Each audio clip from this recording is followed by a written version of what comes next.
Hello everyone, स्वागत है आप सभी का आपके अपने study knowledge by Himanshu Chaturvedi channel पे।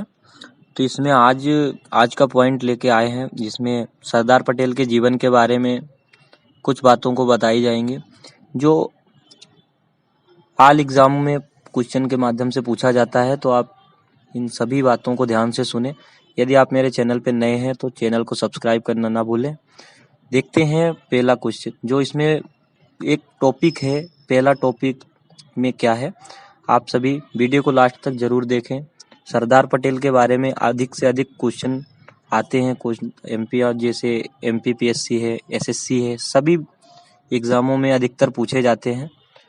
तो आप सभी चैनल पे बने रहे, वीडियो को लास्ट तक जरूर देखें। जो फर्स्ट पॉइंट है इसमें 22 की उम्र में मैट्रिक यानी कि 10वीं और 36 की उम्र में वकालत। इसमें आपको जो ये पॉइंट है इसके बारे में बताएंगे। तो इसमें क्या है, सरदार पटेल जी ने अपनी मैट्रिक की परीक्षा 22 की उम्र में पास करी थी और 36 की उम्र में वकालत पढ़ने के लिए इंग्लैंड आए थे। आज की ही तरह उस समय यह सामान्य बात नहीं थी। उदाहरण के लिए गांधी जी तो 18 वर्ष की उम्र में हायर स्टडीज के लिए इंग्लैंड चले गए थे। निश्चित ही 6 भाई बहनों के साथ आर्थिक रूप से उतना सक्षम परिवार ना होना इनका एक बड़ा कारण था। इसमें आपको समझ में क्या आया है, इसका जो सबक है वो ये है कि उम्र केवल एक संख्या होती है।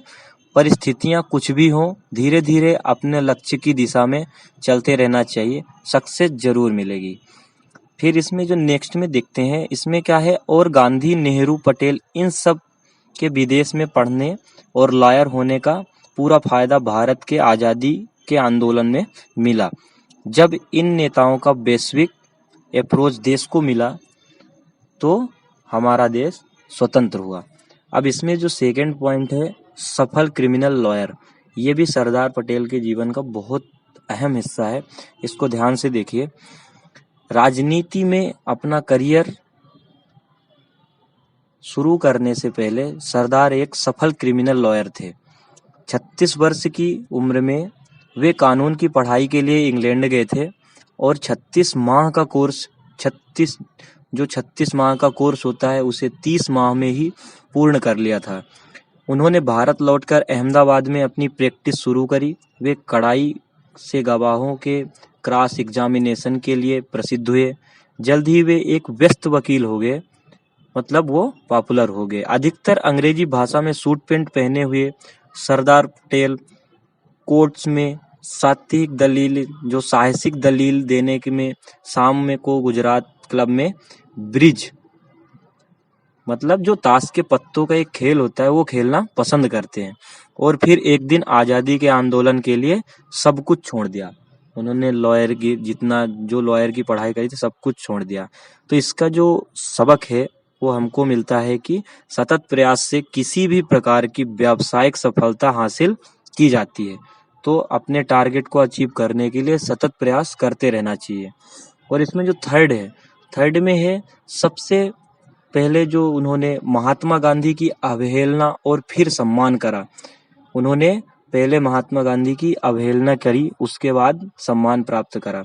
जिसमें 1993 में केतन मेहता द्वारा सरदार पर इसी नाम से निर्मित फिल्म एक शुरुआत दृश्य में सरदार को गुजरात क्लब के एक टेबल पर मावलंकार के साथ ब्रिज खेलते हुए दिखाया गया था। उसी दिन महात्मा गांधी गुजरात क्लब में को संबोधित करने वाले थे। जब मावलंकर उठकर गांधी जी को सुनने जाने लगते हैं तो सरदार जी उन्हें कहते हैं कि एक और समाज सुधारक, ब्रह्मचर्य का पालन और संडास साफ करने के से आज़ादी मिलेगी। ऐसे भाषण सुनने से तो खेल ही अच्छा है। उस समय महात्मा गांधी की विचारधारा को वे नहीं मानते थे। जब गांधी जी ने किसानों के पक्ष में चंपारण सत्याग्रह और पटेल सत्याग्रह जो किया, उसके बाद पटेल जी ने उनसे बहुत प्रेरित हुए और वे भारतीय स्वतंत्रता आंदोलन और राजनीति में शामिल हुए।